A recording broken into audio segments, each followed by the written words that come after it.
Hello, everyone. This is Wayne Bennett with ECRM and Range Me, and I'm excited today to be joined with a very special industry leader. Today, we are going to officially launch the fireside chat series, Women Behind the Brands, and with us is Karen Shadders from the Emerson Group, who is the Vice President of Strategy and Development, but also who has had over 30 years as a leader at Wegmans. So I'm excited to have Karen here. And for those who, want to listen to this segment and following segments, the Woman Behind the Brand segment is all about female leadership in our industry, where we get to talk about careers, leadership, mentorship, and what's next. And I'm real excited to be kicking off this special series with Karen Shadders, who I've known for many years. And Karen, welcome to the Fireside Chat, Women Behind the Brands. We appreciate your support and sponsorship.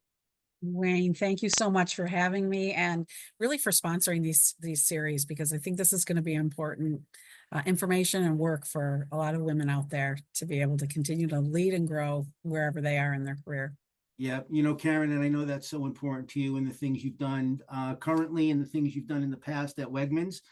So, let's get into this. So, Karen, let's just kick off right away and kind of understand what have been the career defining moments in your career that you can recall and think about that have really made you who you are today. Yeah, that's such a great question, Wayne. And I could go in many directions. There have been so many defining moments, but I think I'll boil it down. And there's probably three key that really kind of span through the career. One, the first I'll share is earlier in my career, and then we'll kind of move through. But early in my career, right out of college, I was not in retail. And I believed at that time that, whatever I was doing, if I worked hard enough, I'd be great. And that just was kind of how I was always, whatever you do, go in, jump in feet first, and give it your best. But what I learned as I was in the role, I was actually working in the insurance world at that time. And what I learned was that though it's partially true, you can certainly go all in and be good, but you really want to love what you do. And life was too short and to do something you don't have a passion for. And that's kind of where I came to, is that I can keep working hard here and probably do fine. But I didn't love what I was doing. So it really taught me to think about my career as a journey, and being willing to try new things and find a role or a career path that for me didn't feel like work. That's what I came out of that thinking. I learned that, hard work plus discipline, but plus also passion for the work that you're doing is where you get to giftedness and incredible results. And most importantly, personal fulfillment. So, it's got to be a win-win for the company and for you personally, and making sure that you're really getting, fulfillment out of it. After that role, I found that I fell in love with retail. I left that role and I ended up at Wegmans, found that I love the retail world. I love the product, the ability to serve customers, and what I really loved as well was the ability to see the results of my work pretty quickly. So those were a few things that early in my time at Wegmans that I found that I really loved. And so I built on that, and there came a point where I was offered a role at Wegmans that required me to move away from my family. So that was kind of a second defining moment. I was born and raised in the Rochester area, grown up with Wegmans, and my family was all here. But I'd always subscribed to the belief that, my parents instilled it in me. When a door opens, there's often a reason, and you shouldn't be afraid to walk through it. And put yourself, don't ever put yourself in a position where you look back and have regrets. That was always kind of the mantra that we were raised with. So I jumped in with both feet, took the role that Wegmans offered me, moved away. And what I learned as I reflect back on that moment in time, if I hadn't done that at that point in my career, it would have looked very different going forward, because moving into the new area, moving away from home office and learning how to operate, remotely from the main office, really actually helped me to learn a lot of new things, and helped me to really launch my career. It opened a lot of doors for me going forward because I had that experience, not a lot of others did. And it really became the foundation for my motto of growth happens outside your comfort zone. So get uncomfortable. Yeah. I really learned it's important to embrace change and take risks and try new things. That's where, things really unlock for you. So I would really encourage people when, opportunities come up, don't be afraid to walk through new doors. At the very least, you're going to learn something new. And then Mhm. I would say kind of the third, I always like to think in threes. The third really was a series of moments that came where I had opportunities to lead change initiatives. And that's one of the things that I did a lot of in my time at Wegmans, a lot of leading change, restructuring the whole HR function around, moving from selling items at Wegmans to selling meal solutions, reinventing the health and wellness department, redoing the GM department and rebranding it as home and entertaining. And then Yeah. last, the Nature's Marketplace, which was a natural food store for Wegmans, really reinventing that and positioning that for that customer who had evolved and really was most interested now in supplementation and active nutrition. So those were a couple of the change initiatives that I had the opportunity to lead through my career at Wegmans. And what I really found through that is I had a mentor at Wegmans who really believed in me, and I Yeah. learned a tremendous amount from him. Mhm. It's important. That's one of the things I would say, that it's really important to have someone in your organization at a higher level than you pulling for you. Yes. Someone who's really invested and wants to pour into you. I was so blessed to have that at Wegmans. And I tell you, the most successful people I've come across, almost without exception, have had someone in their purview or in their career who believes in their ability and who they are as a person, and who pours into them. So my mentor taught me really to take on a broad range of new opportunities. He also taught me that when I was taking on new opportunities, to really follow a couple key steps. And I wanted to share those today because I think they're really important. Is I've worked through a lot of leaders, a lot of change leadership. Yeah. These have really become foundational. So the first thing I learned was, going into a new role or a new challenge, make sure you have clear objectives and the leadership support to get them done. I think this is where a lot of times, people fall down, is that, they take on an assignment and everybody's like, great, Karen took the role, and they move on to the other things that they're working on, but nobody really stopped to say, okay, what does success look like here? How do we Mm. know that we got it done well? And making sure that, the organization is providing the resources to help, manage the change. The second thing is, taking time when you're moving into a new situation to really get to know the team you're working with. Who are they? What are their strengths? What are the opportunity areas? That way you know what you have, right? And you can position people wisely, and really leverage them to be able to unlock the full potential of whatever it is you're working on. I found a lot of times too that when we don't take time to just, let people tell us about who they are, we make assumptions that maybe are wrong, and miss opportunities to really tap into people's gifts or talents. So I Mhm. think it's really an important step to spend time one-on-one and just listen to your folks. And that's really the last piece is, most of all, what my mentor shared with me, and I've never tried to stray from it. Listen, listen, listen. Listening is one of the most important leadership skills that you can possess. Um, if you do it well, you're going to likely be successful. If you don't, you'll probably, create unnecessary challenges for yourself and for your team. So I really try to go in and really listen and understand what's going on, what's happening, um, in the current situation. So, for one, first of all, when you're going into a new situation, when you listen, you're going to avoid making the mistake of assuming something's going to work that has already been tried before. So people want to be able to share, where they've been and what they've tried and how it worked out. And so you need to listen for that. Two, they'll absolutely have helpful thoughts and insights. I always say the best ideas I've ever had that have, come to fruition and success in my career have really honestly come from other people. And you listen and you hear other people's perspectives and you kind of work off of each other and collaborate and learn from each other and build on each other's ideas. And that's when some of the best ideas have poured forth. And last, part of the listening piece that I've really seen in action is that in that process, you're inviting people to come along with you on the change. And so, you were collaborating, learning from each other, and people feel like they're in it together. I've really seen people tend to lean in on the table and, put their hands in the center and want to get involved and be engaged versus fighting the change if they don't feel heard, or their experiences A- are. As I'm listening to you, Karen, that's what my hands are doing right now. Yeah, right. Lean in. Yeah, I'm lean in. leaning in. I'm leaning in and listening. Yeah, Yeah, that's yeah. I great. mean, such an important leadership skill.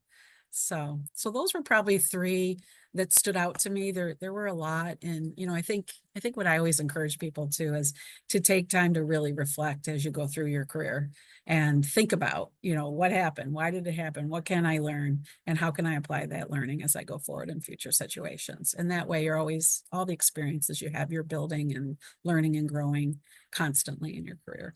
Yeah, no, Karen, that's awesome. And I know it's so important to you, and you have really been a steward of your career and, have been a fantastic leader through, many of the instances that you've been involved with. So I appreciate you sharing that with me.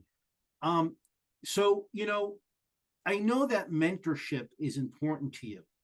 And I'm curious to get your perspectives on some of the strategies um, you have encountered or have experienced or have instilled with people that you have mentored or people who have mentored you. What are some of those best practices? In terms of mentoring, Yeah, yeah. Well, the listening piece, I think is definitely the number one best practice is having somebody who will listen and hear your perspective. Um, I think the other best practices in mentoring is having somebody, that can be your trusted truth teller. All right. yeah, There's not a lot of that out there. And you really need to find that person that you can go in and shut the door and, share what's on your mind. And that they know that that maybe sometimes you just need to get things out and that, they give you that grace to do that so that yeah, you can get to a better place. And I think, mentors really do people a huge service when they can create that level of trust with their mentees or their mentees, because as we're all learning and growing, right, we have those bad days or those, things that don't go well. And sometimes you just need to get it out and it doesn't look pretty. And you need a place to be able to do that and have somebody you trust that you can talk it through with that isn't going to judge you, but is just going to give you grace and listen and really try to, give you advice that helps you move forward to a better place.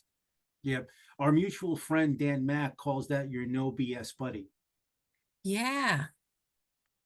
Yeah. Somebody that really, yeah. Everybody should have one of those folks. Yes, So I would at least agree. one. Yes. Karen, I know that obviously with your career, your family life, I know you're very involved with your children and the sports and all that other stuff, which is fun. How do you balance your career and your personal life? Do you have strategies? Do you have perspectives? Do you have a template? Do you have a model? How do you do it all?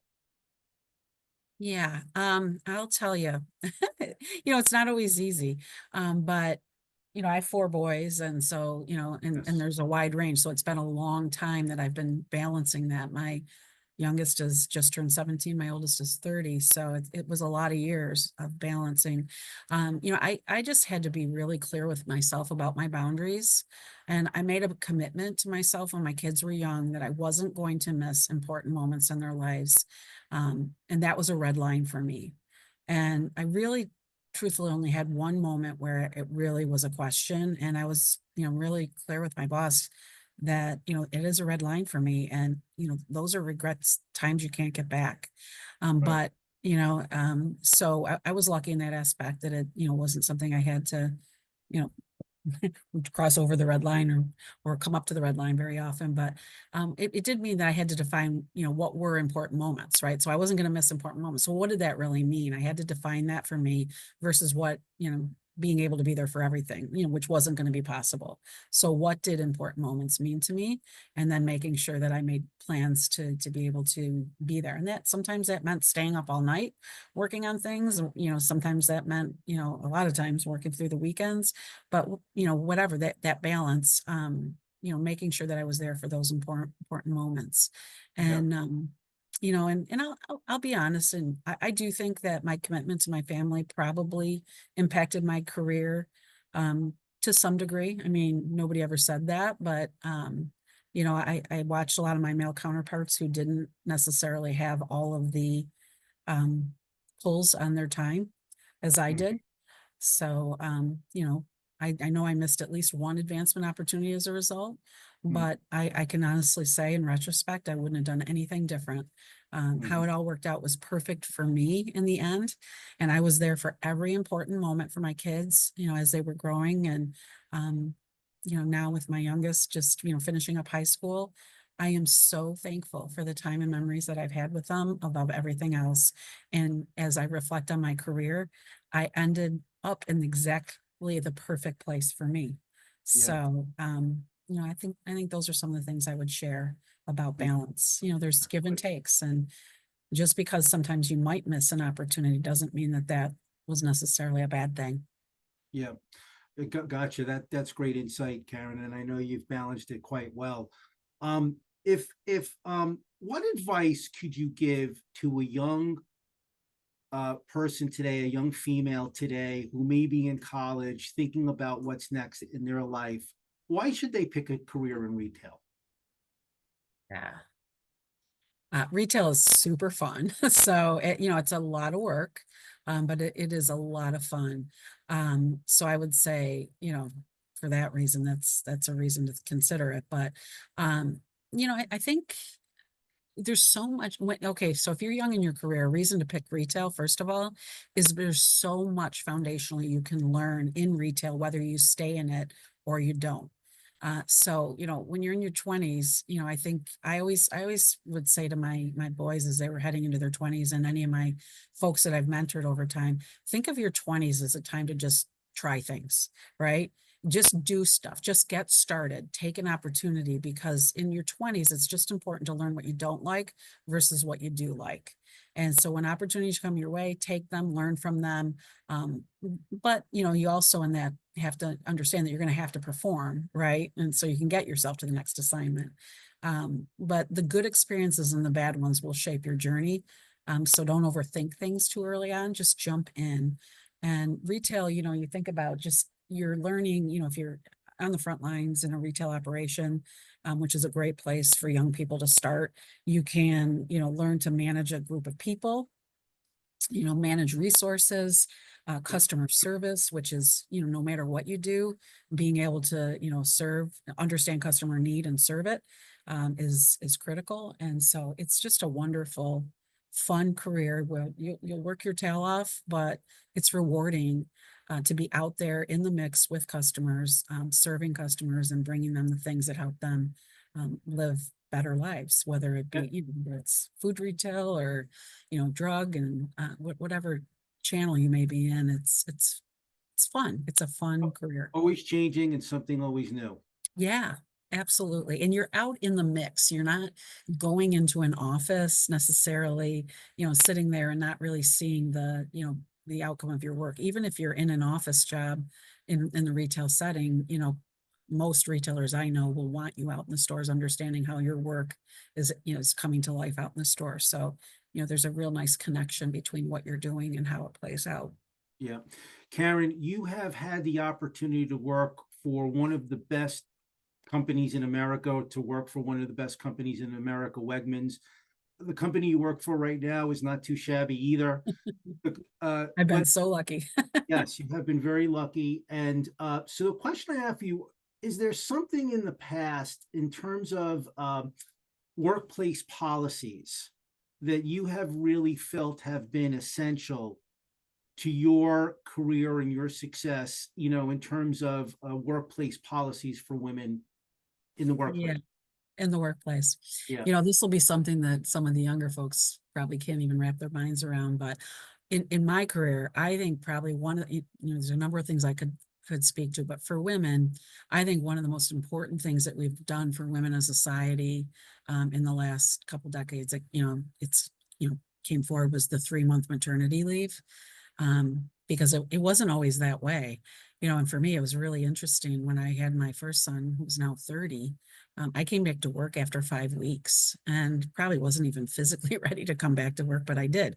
And I brought him in and I put him in his nip nap under the table or under my desk, and if I had to, and but it was hard. It was a hard time to balance everything.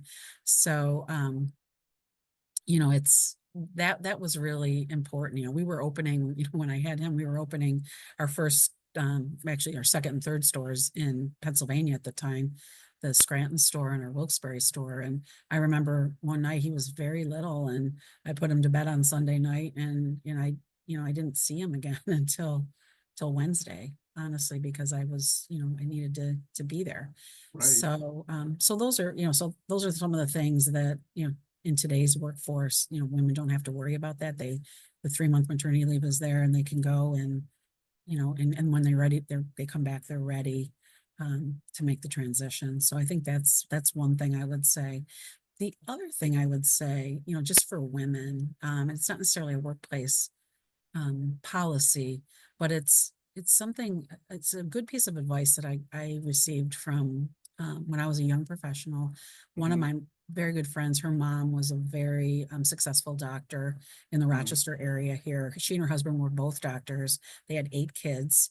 And she shared with me, I was probably 23, 24 at the time. She was saying, when you start to have a family and you're in the workplace, when you have to step out and maybe take one of the kids to the doctor or go to an event, just do it. She said, all you need to do is share that you have an appointment and you'll be back at X time. And she went on to share that, in her experience, the men were out there doing the exact same thing. They just didn't feel the need to share every detail with what they were doing. They just said, I've got an appointment, I'll be back at 2 and whatever. And I took that to heart, and I was thankful I learned that early. And you do what you need to do, and obviously get the job done you need to get done, but you don't have to share your whole life story, which sometimes women tend to share, a little bit more than they maybe need to, or have a propensity to want to do that or need to do that. But um, you just get it done, and Yeah. nobody Yeah. needs to know all the details. Yeah. Yeah. And it's, that's great. And obviously you've worked for organizations that have been very supportive. So Yeah. that certainly helps along the way. Karen, throughout the years, you've worked with a lot of vendors, a lot of suppliers have made pitches to you, and I'd like to get your viewpoint on the impact that women have had in driving innovation and business growth within the retail environment. Can you share a little perspective about how women-driven innovations have helped shape consumer trends or have brought incrementality to the industry? Boy, let me think of an example. Trying to think. There's women have brought a lot of ingenuity, and I think women, women, some of the most recent trends around health. Obviously, women are very passionate about, and have been able to bring things you know to the table that didn't necessarily. I guess one of the most recent is just this new trend in women's sexual health and things like that, that historically was a little bit more taboo and took a back seat. But there have been some really great brands that have stepped out and brought some new products to market, to bring this to the forefront, and it's going to be very helpful uh, Yeah. to women. And Yeah. it's a category that's starting to really unlock and explode, so with lots of Yeah. potential. Yep, and there's a lot going on in the industry relative to women's health as well, which Abs obviously sexual health is part of that, but even beyond. Right, absolutely. I just think generally self-care, and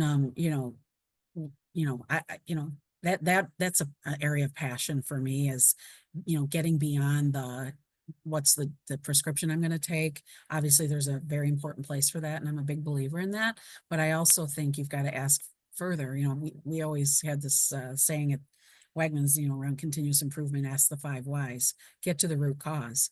And, in healthcare, I think that's really where people are trending, since COVID, is to say, great, there's a prescription that maybe can take care of my symptoms, but what's the root cause of my symptoms? And that's where I think you're starting to see a lot of brands, innovate and bring forward, get to the root cause of, healthy meals first in the food side, and getting back to that, but then supplementation and this whole,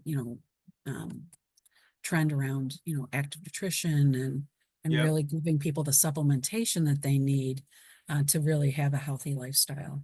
Yep. Y- I just came back from our ECRM GLP-1 nutrition conference, and Yep. a lot going on in that whole GLP-1 booster. And, an interesting takeaway is, fiber is now the new protein. Yeah. So That makes sense. a lot going on. Yeah. Karen, let me ask you a question. I know we're coming to the end. Just if you could put on your merchant leader hat at Wegmans, what an incredible organization. And I'm just trying to extract from you a little bit of insight as to how brands that may be viewing this podcast, what do they need to know about Wegmans? Yeah. Wegmans is a How do I get shelf space at Wegmans? How do you get shelf space at Wegmans? So the merchants are super busy. So I always say, you need to be concise. And, the questions that we would always ask ourselves, and really to keep it focused, is be clear. First of all, very simple, concise decks, because they don't have a lot of time and they're getting hit with a ton of information. So just on, one merchant on the health desk alone might have 300 vendors that they're taking care of. So they don't have a lot of time. So focus it, keep it very tight and very focused. Who is the customer you're trying to serve? So describe the customer so they understand who the customer is from your perspective. And then also, simple question, what is their need and how does your product solve for that? Being very tight and clean on that. Here's the need and here's how we solve for it. And then, step back and think about their next thing is they're going to be thinking about the shelf. And so who is your competition, and how is your product different from the other items that we're already carrying on the shelf? Because it's tight, shelf space is tight. And so, how is it going to fit in, and how is it a complement to what's already there? And then they're also, if you can get through that filter, right, then what is your pricing strategy? Think about where you see yourself on the shelf and your pricing in relation to others, because, I'll just think of, there's a particular product that I was looking at it and it just wasn't doing well. It was like $14.99 and everything else on the shelf was like $6.99, $7.99. And so it just stood out, and customers look at that, right? So they see that price, and then they, does your pricing strategy fit? Is what I'm saying, with what else is on the shelf. And then the last thing they're going to want to know is, what marketing do you have in place to drive demand for your product? So Yep. those are really kind of the 5 keys, because obviously if we put it on the shelf, customers are going to see it, but what are you doing on social media or in other ways through marketing programs, Yep. events or influencers, or what else do you have going on out there that is going to draw the customer to your product? So Yep. those would be the 5 things that they would think through, and they're thinking about taking in a new item. So it sounds relatively easy. It does. It's just tough. It's such a tight, Yeah. the health and wellness, and, that space is very, very tight. And so And they, highly competitive. and highly competitive. So they're thinking of a one in, one out strategy. So if they're thinking of bringing your item in, they're also having to think about, what am I going to take out to bring that in? And Right. so, you got to think about that. And, they're definitely looking, they're ranking, by item to see the units, the dollars, the gross profit. And so, the items that are kind of hanging out at the bottom of the list, are probably a little bit in danger unless they have a real unique point of difference that they serve. Uh, Karen, that's great advice, and I hope the brands that may be listening and those that might be somewhat smaller or emerging take Karen's advice very seriously. Karen, we're going to wrap up soon, but is there one leadership lesson that you want to share that has really been an important attribute in your leadership? Yeah. I think I would go back to, and I'll just share a quick story here that when I was 2.5, I was hit by a car, Oh, wow. which was really actually ended up shaping a lot of who I am and how I come at life. So I was hit by the car, and the doctors essentially had no medical explanation for how I survived. They basically said to my parents it was a miracle. I don't remember the accident, but what I do know, in hearing the story, it made me think about not taking life for granted from a very young age. It made me think, why was I spared? And I'm here for a reason. So it inspired me really to try to understand my purpose in life, um, and think about, why am I here? What can I leave of value here? And it really, what I got to is I believe that my purpose in life is to build up and encourage others to be their very best. And I thought about that early on in my life, and I've really tried to live that out. And that's helped me make sure that I didn't waste a moment in time that I've been given. I believe the accident laid the foundation for the tremendous, I have a tremendous drive. My father used to always say about my mother and I, we can't just put our toe in the water. We got to throw our whole bodies into everything that we do. And that is true. I've always felt like that. I've had a tremendous drive, but and been thankful for every moment. And really it's made me think about working hard at everything I do. It's taught me not to waste time or resources, and to think about how to best use the gifts and talents that I've been blessed with to pour into the lives of other people, Yeah. to help Yeah. them really become their best. And that's really kind of been the foundation of my leadership journey. Yeah. I'm here to serve, and in the process of serving other people, what I've found is I've been blessed back 10,000 fold. Yeah. Karen, I know you a long time, and that attribute of helping people be the best they can be is certainly that I know that you have exuded through the many years that I've known you. So, you live Thanks. it. You live it. You No, do live thank it. you. Um, We try. well, yeah, I have to try exactly. So, Karen, let's just sum this up. I'm curious to know at the end of this here, sort of your vision for women in retail. It's been remarkable over the last number of years of how many female retail leaders are now at the helm of these organizations. It's an awesome thing going on. But how would you leave it in terms of the future for the industry and for women in the industry um, as we move forward into this very dynamic, tech-oriented world, hyper competitive world that we're in? Yeah, I think we need to lean into each other's strengths. And, I think as I thought about this question, what I like to, what I hope our industry and our organizations will think about is embrace the differences amongst us, men, women, different cultures, creeds, whatever it might be, our differences, embrace that. And it's such a good thing.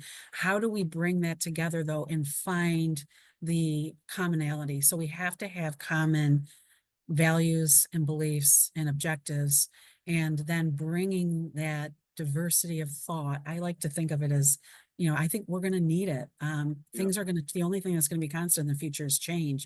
We were just this week spent a couple of days at Harvard with a lot of the industry leaders. And one of the things that we talked about is the organizations of the future need to be built. We need to build our organizations to change.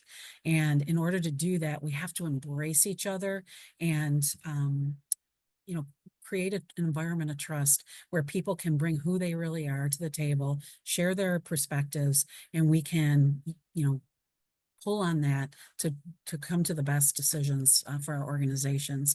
So we need to do a better job in a nutshell of listening to each other, recognizing our differences, respecting and learning to work together to maximize our full potential as a team. And I feel like if we do that, we're going to get better inputs, quicker innovations, and we're going to optimize our results more fully and really, move forward as partners in the future, I think, versus competitors. How do we work together to build, to create the win-wins in our industry that allow us to raise the bar for the customers that we serve? Mhm, So mhm. Karen, I couldn't agree with you more. The diversity of people, the diversity of thought is so essential in today's world, and I couldn't agree with you more. I think that's a great way to end this dialogue. I really do sincerely appreciate the candor, the authenticity, and the time to learn more about you and your leadership, and some of the things in your background. I really appreciate all of the things that the Emerson Group does for this industry, including this fireside chat series. Uh, it's a great organization. You guys do so much and show up and continue to add value into the marketplace. Um, Karen, it's great to see you. I appreciate the time and the opportunity to do this with you, and I hope you have a great rest of the day. Fantastic, Wayne. Thanks for the opportunity. And just, I think together we're better, together we're smarter. And so thanks for hosting these. It's going to be a great series. Thanks, Karen. See you soon. All right. Sounds good. Thanks.